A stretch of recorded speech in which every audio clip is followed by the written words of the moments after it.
और अब हम लेकर आए हैं आपके लिए पहाड़ की बड़ी खबरें दमदार उत्तराखंड एक्सप्रेस में। देखिए बुलेटिन। नमस्कार, आपके साथ मैं हूं कंचन डोगरा और आइए सबसे पहले जानिए कि उत्तराखंड अधीनस्थ सेवा चयन आयोग की स्नातक स्तरित भर्ती परीक्षा एक बार फिर से सवालों के घेरे में है। रविवार को आयोजित परीक्षा का पेपर हरिद्वार के बहादुरपुर परीक्षा केंद्र से लीक होने की पुष्टि की गई है। सोशल मीडिया पर परीक्षा शुरू होने के महज 35 मिनट के बाद यानी कि सुबह 11:30 बजे करीब प्रश्न पत्र के कुछ सवालों की फोटो को वायरल हो रखी है कॉपी, और पुलिस को इस मामले की जानकारी दी गई। परीक्षा खत्म होने के बाद करीब 1:30 बजे ये जानकारी पुलिस को मिली है। बताया जा रहा है कि सबसे पहले पेपर की फोटो टिहरी के प्रताप नगर स्थित अमरोड़ा डिग्री कॉलेज की असिस्टेंट प्रोफेसर सुमन के पास पहुंची। ये फोटो उन्हें हरिद्वार निवासी खालिद मलिक ने अपने मोबाइल से भेजा। इसके बाद सुमन ने पूरा मामला बेरोजगार संघ से जुड़े बॉबी पंवार को बताया। बॉबी पंवार ने उनसे पेपर के स्क्रीनशॉट्स मांगे और पुलिस को इसकी जानकारी देने की सलाह दी। इसके बाद देखिए, बिना किसी आधिकारिक पुष्टि के ही बॉबी पंवार ने पेपर के स्क्रीनशॉट सोशल मीडिया पर वायरल करके सिस्टम और सरकार पर सवाल उठा दिए।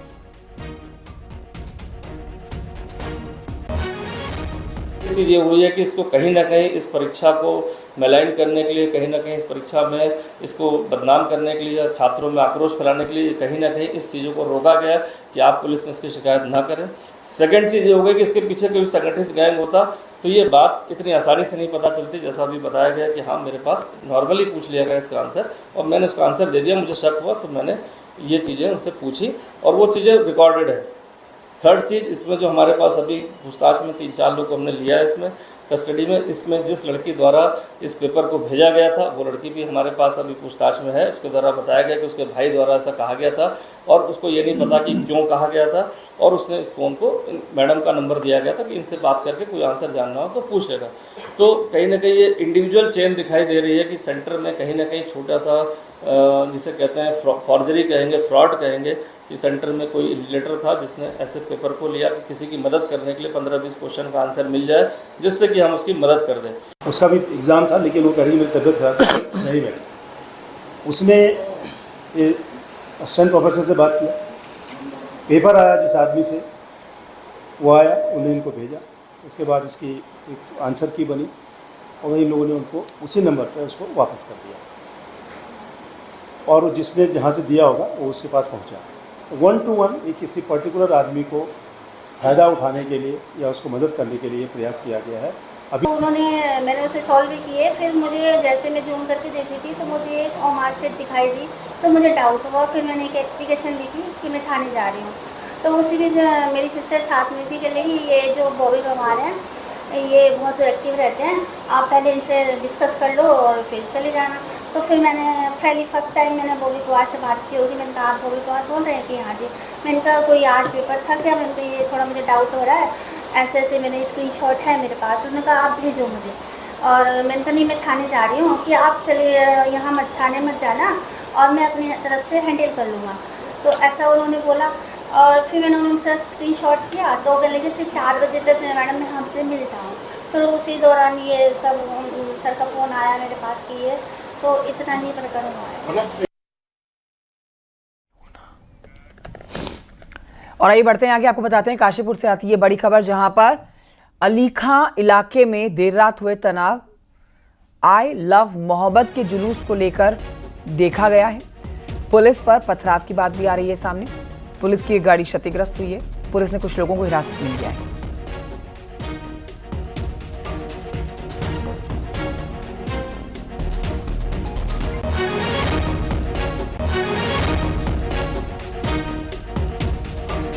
तो उत्तर प्रदेश में निकाले गए इस जुलूस के बाद देखिए विवाद बढ़ता जा रहा है और अब इस जुलूस का असर उत्तराखंड, पड़ोसी राज्य उत्तराखंड के काशीपुर में भी होता हुआ नजर आया। एक बार फिर से यहां पर काशीपुर की सड़कों पर एक विशेष वर्ग के लोग निकले और उन्होंने आई लव मोहम्मद के नारे लगाए, जिसको लेकर यहां पर पुलिस बल मौजूद रहा।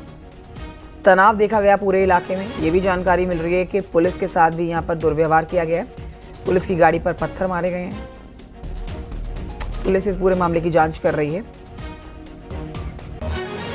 गोविंद पाटनी और जानकारी देंगे इस खबर पर। गोविंद पाटनी, अब ये विवाद बढ़ता हुआ नजर आ रहा है, पड़ोसी राज्य में भी पहुंच गया। उत्तराखंड के काशीपुर में क्या हुआ है? कौन थे ये लोग जो जुलूस निकाल रहे थे और क्या यहाँ पुलिस के साथ भी दुर्व्यवहार किया गया है? देखिए, मैं आपको बताना चाहूंगा कि कल रात की घटना है। ये बिना अनुमति जुलूस निकाल रहे थे। मतलब जहां तक अनुमति थी वहां तक तो ये पहुंचे, उसके बाद फिर बिना अनुमति आगे को जाने लगे, जो बताया जा रहा है। उसके बाद इनको पुलिस ने रोका, तो उसके बाद इन्होंने पथराव कर दिया और उसमें जो है पुलिस की गाड़ी भी क्षतिग्रस्त हुई है और उसमें कुछ लोगों को हिरासत में लेने की भी सूचना है पुलिस द्वारा। रात को फिर कुछ लोगों को हिरासत में भी लिया गया। काफी देर तक ये हंगामा वहां पर चलता रहा। आपने ठीक कहा कि यूपी का असर उत्तराखंड जो सीमावर्ती जिला है उधम सिंह नगर, वहां भी इसका असर देखा गया है। तो ये कल घटना वहां पर हुई है और देखते हैं आगे पुलिस इसमें क्या कार्रवाई करती है। शुक्रिया आपका जानकारी के लिए। तो ये तस्वीरें आपके सामने हैं, देखिए आई लव मोहम्मद के जुलूस को यहाँ निकाला गया, जिसके बाद हालात काफ़ी तनावपूर्ण बन गए और इसी स्थिति को नियंत्रित करने के लिए उत्तराखंड की पुलिस मौके पर पहुंची है।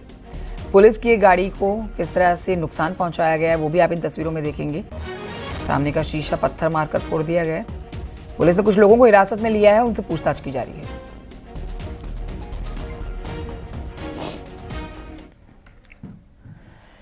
केंद्रीय निर्वाचन आयोग के निर्देशों के तहत उत्तराखंड में राज्य के मुख्य निर्वाचन अधिकारी SIR का काम शुरू करने जा रहे हैं। अब देखिए, आयोग ने इस संबंध में तैयारी शुरू कर दी है। उत्तराखंड में 2027 में विधानसभा चुनाव होने हैं। ऐसे में SIR से सिर्फ वोटर लिस्ट ही नहीं बल्कि कई नेताओं के सपनों को भी सफाई तक माना जा रहा है। उनके भी सपनों की सफाई मानी जा रही है। देखिए इस पर एक रिपोर्ट।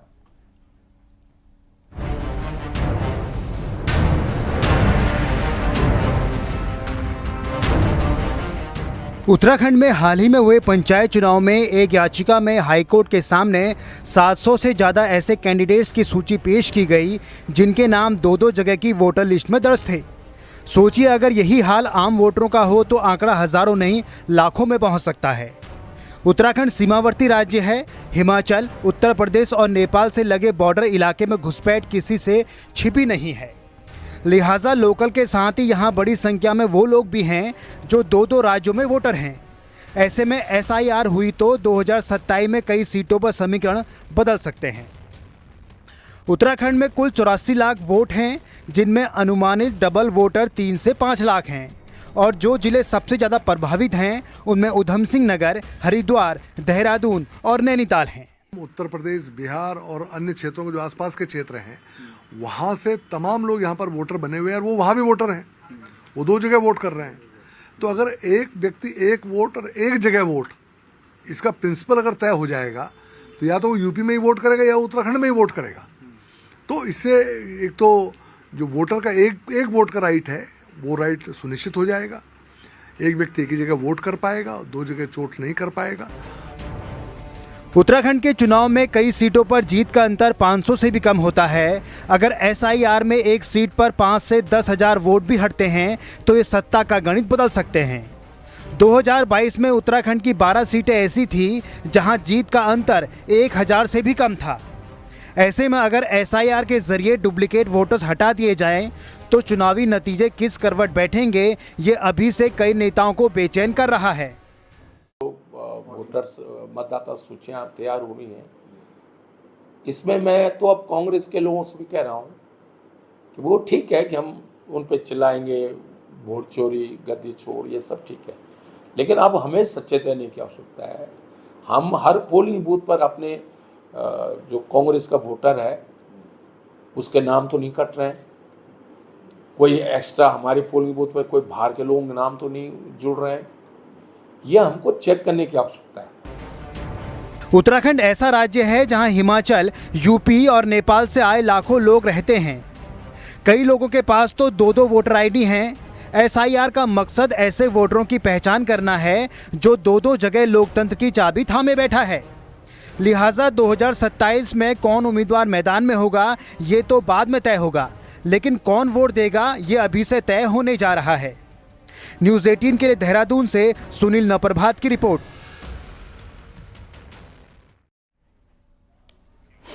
मुख्यमंत्री पुष्कर सिंह धामी करेंगे आज उद्घाटन नवनिर्मित भगीरथ उद्यान का। राजभवन में बना है भगीरथ उद्यान, जिसका उद्घाटन आज होना है। मुख्यमंत्री धामी के साथ यहां पर राज्यपाल भी मौजूद रहेंगे।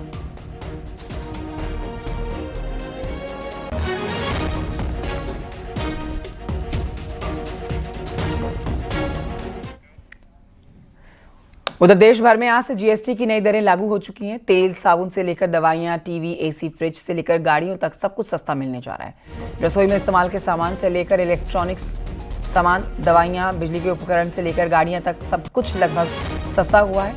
और ऐसी 375 चीजें बताई जा रही हैं जिनके दाम कम हुए हैं। जीएसटी काउंसिल ने ग्राहकों को राहत देते हुए 22 सितंबर यानी कि नवरात्र के पहले दिन आज से जीएसटी की दरों पर काम करना शुरू किया है। अब बदलाव आप देखेंगे तमाम उन प्रोडक्ट्स पर जिनके पहले कुछ और रेट थे, अब जीएसटी रिफॉर्म के बाद अब कुछ और रेट होंगे।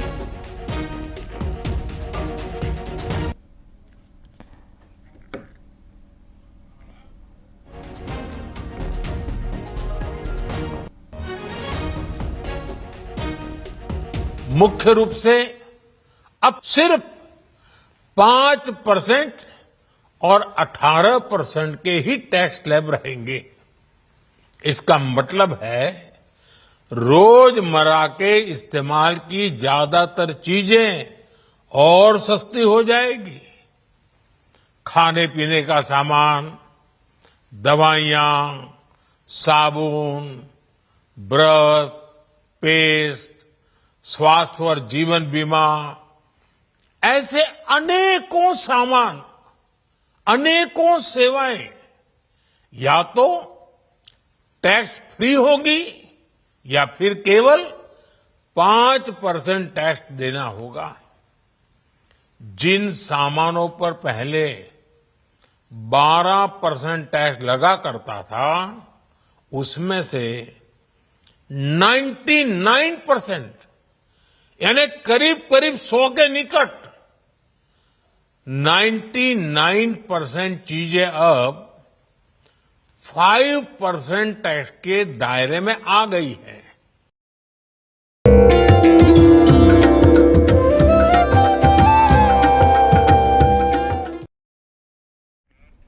और आज से शारदीय नवरात्र की शुरुआत हो चुकी है। आज मां शैलपुत्री के स्वरूप की पूजा की जा रही है। नवरात्र के 9 दिनों में मां दुर्गा के 9 रूपों की पूजा होगी।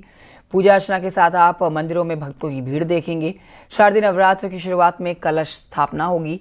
आज कलश स्थापना की जानी है। नवरात्र के पहले दिन मां दुर्गा के प्रथम स्वरूप मां शैलपुत्री की पूजा की जा रही है।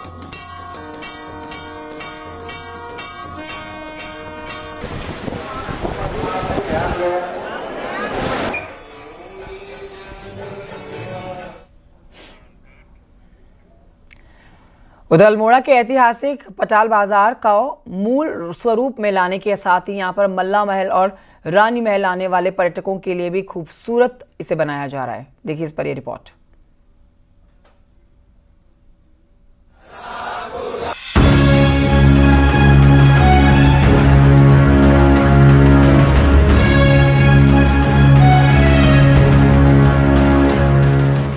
सांस्कृतिक नगरी अल्मोड़ा का पटाल बाजार पहले से ही पर्यटकों की पसंद रहा है। वहीं अब पटाल बाजार का कायाकल्प किया जा रहा है और यहां पटालों को उखाड़कर कोटा स्टोन बिछा दिया गया और इसे और भी खूबसूरत बनाया जा रहा है ताकि यहां आने वाले पर्यटक एक नया अनुभव लेकर लौटें। ब्रिटिश पीरियड से ये पहला मार्केट है अल्मोड़ा का पटाल बाजार जो देश और विदेश में फेमस है। तो माननीय मुख्यमंत्री जी ने घोषणा की थी कि इसको हम रिस्टोर करेंगे और अच्छे भव्य रूप में इसको लेके आएंगे ताकि अल्मोड़ा को विजिट करने वाले जितने भी टूरिस्ट हैं उनको एक बढ़िया सा एक्सपीरियंस मार्केट का मिल पाएगा। वहीं व्यापारियों का कहना है कि अगर पर्यटक मल्ला महल और रानी महल को देखने आएंगे तो बाजार का लुत्फ भी जरूर उठाएंगे, जिससे व्यापार बढ़ेगा। लेकिन कारोबारी ये भी कहते हैं कि योजना सिर्फ कागजों में ही नहीं होनी चाहिए, जल्दी पलाल बनाकर धरातल पर भी उतरनी चाहिए। लगातार 5 या 6 सालों से तो मैं भी देख रहा हूँ कि मल्ला महल से लेकर रघुनाथ मंदिर का 100 मीटर का जो पैच है ये लिया जाएगा, लेकिन 5 सालों से कुछ नहीं हुआ है। कभी कहते हैं कि 50 करोड़, कभी 80 करोड़। अब आप ये देखिए, मल्ला महल में इतने पैसे लगा दिए गए हैं, लेकिन मल्ला महल के दरवाजे जनता के लिए बंद कर दिए गए हैं। अब देखना होगा कि पर्यटन विभाग अल्मोड़ा के पाटाल बाजार का कायाकल्प कब तक पूरा कर पाता है। इसके साथ ही बाजार के बिजली के तारों और पानी के नलों को अंडरग्राउंड करना और ड्रेनेज सिस्टम को ठीक करना भी किसी कड़ी चुनौती से कम नहीं। न्यूज़ 18 के लिए अल्मोड़ा से किशन जोशी की रिपोर्ट। विकासनगर से अगली खबर है, जहां पर जीवनगढ़ इलाके में तेज रफ्तार बस ने एक ऑटो को टक्कर मार दी और इस हादसे में ऑटो ड्राइवर की मौत हो गई।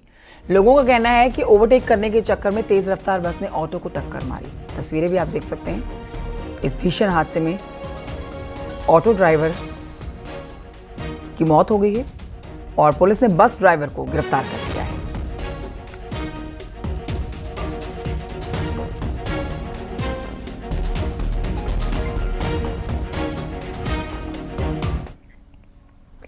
खबर हरिद्वार से है, जहां के लक्सर रोड पर यात्रियों से भरी हुई एक बस बिजली के पोल और ट्रांसफार्मर से जाकर टकरा गई। टक्कर होने पर बस में मौजूद यात्रियों में अफरा तफरी मच गई। गनीमत रही कि इस हादसे में किसी को गंभीर चोट नहीं आई। बताया जा रहा है कि ड्राइवर को मिर्गी का दौरा पड़ा, जिसके बाद बस बेकाबू होकर पोल और ट्रांसफार्मर से टकरा गई। गनीमत रही कि जब बस बिजली के पोल से टकराई उस समय लाइट नहीं आ रही थी, नहीं तो बड़ा हादसा हो सकता था। मैं हरिद्वार डिपो से 11 बजे चला और 11:30 बजे एक्सीडेंट हुआ। पोल से टकराई बस, उसे आई मिर्गी ड्राइवर को। अच्छा, फिर एकदम से क्या हुआ? फिर पोल से टकराई, लाइट नहीं आ रही थी, नहीं करंट फैलता तो कई लोग मर जाते इसमें। आएंगे 20-25 को। तुम्हें भी चोट आई? मुझे भी आई हल्की। खबर रुद्रप्रयाग से, जहां पर ऋषिकेश बद्रीनाथ नेशनल हाईवे के पास की टीचर कॉलोनी के कई घरों में बड़ी बड़ी दरारें आ गई हैं और जमीन भी खिसक रही है। लोग दहशत में हैं। लोगों का आरोप है कि रेलवे टनल बना रहा है, जिसकी वजह से उनके घरों में दरारें आ रही हैं और जमीन भी खिसक रही है। कॉलोनी से कई लोग दूसरी जगहों पर शिफ्ट हो गए हैं, तो वही रेलवे का अधिकारियों का कहना है नुकसान का आकलन किया जा रहा है, जिसके बाद प्रभावित लोगों की मदद की जाएगी, उन्हें मुआवजा दिया जाएगा। रेलवे का काम हुआ, रेलवे की वजह से ही हमारा ये नुकसान हो रहा है, क्योंकि हमने 2010 की आपदा भी देखी, 13 की भी आपदा देखी, कभी इतना नुकसान नहीं हुआ। लेकिन ये जो नुकसान इस बार हो रखा है ये रेलवे के कारण हुआ है। लेकिन ये एक तरीके से रेलवे के बाद रेलवे का जो एक काम शुरू हुआ है उसकी वजह से ये एक तरीके से जो ये भू धसाव हुआ है, ये घरों में क्रैक्स आए हैं, तो ये घर भी एक तरीके से बिल्कुल रहने लायक नहीं है। तो मैं ये सिर्फ प्रशासन से ये मांग करूंगा, जैसे अभी हम बड़े भाई ने भी कहा कि जो सर्किल रेट है और वो जो इसका मुआवजा बनता है, जितना इनका बनता है, रेलवे इसके लिए सबसे बड़ी एक तरीके से बड़ी वजह है, जिसकी वजह से कई बार कह चुके हैं, इससे पहले भी रेलवे को कई बार चिता चुके हैं कि आप लोग विकास करिए, अच्छी बात है, विकास होना चाहिए, लेकिन अगर विकास के अगर उसके बाद इसके साइड इफेक्ट अगर ये चीज़ें हो रही हैं तो इसकी जवाबदेही भी तय होनी चाहिए। वो बहुत सिंपल प्रक्रिया है कि जिलाधिकारी महोदय जो भी यहाँ पे है, जिलाधिकारी अभी महोदया हैं गढ़वाल, पौड़ी गढ़वाल की, उनकी एक तकनीकी समिति है। वो तकनीकी समिति जो है वो जांच करने के लिए आती है। जांच करने के बाद अपनी जो है वो आख्या जो है वो तैयार करती हैं और क्षति का आकलन करती है। जिनकी पूर्ण क्षति उनको पूर्ण बोलेंगे, जिनकी आंशिक है, जिनकी आधा क्षति है वो पूरा का पूरा वो करके उसका जो है वो तैयार करते हैं। धराली आपदा में कल्प केदार मंदिर मलबे के अंदर समा गया था। कल्प केदार मंदिर जिस जगह था उस जगह को ढूंढकर ग्रामीणों के द्वारा पत्थरों का शिवलिंग बनाया गया, जहां पर ग्रामीण सुबह शाम पूजा कर रहे हैं। शिव का ये मंदिर मलबे के अंदर है और लोकेशन के जरिए मंदिर वाली जगह पर ग्रामीणों ने पत्थर का शिवलिंग बनाकर पूजा की। धराली की आपदा के बाद से ही जो कल्प केदार मंदिर है, एक आस्था के केंद्र पूरे धराली क्षेत्र का, पूरे 8 गांव के क्षेत्र का, पूरी तरह से मलबे में दबा हुआ है और मलबे के बाहर ग्रामीणों ने इस तरह से पत्थरों का शिवलिंग बना के अपनी आस्था प्रकट की है। और इस पूरी जमीन के नीचे पूरा कल्प केदार मंदिर जिसका एक अपना महत्व है, कल्प केदार का अपना इतिहास है, वो पूरी तरह से समाया हुआ है। और ग्रामीणों की एक ही मांग है कि कल्प केदार को फिर से उसको अस्तित्व में लाया जाए, जिस तरह से वो पुराने स्वरूप में था उसी स्वरूप में लौटाया जाए। पर तस्वीरें आपको दिखा हम रहे हैं कि किस तरह से कल्प केदार एक आस्था का केंद्र जो ग्रामीणों का था वो पूरी तरह से जमीन के अंदर है, भोले शंकर जमीन के अंदर है, पर उसके भक्त अपनी आस्था दिखा के यहाँ पे पूजा अर्चना उन्होंने शुरू की है। धराली आपदा के ये जख्म है जो लंबे समय तक याद रहेंगे। और इस समय अपडेट यह है कि कल्प केदार के प्रति ग्रामीणों की आस्था लगातार बनी हुई है और ग्रामीणों की मांग है कि कल्प केदार मंदिर जो जमीन के अंदर समा गया है उसको फिर से उसका पुनरुद्धार किया जाए।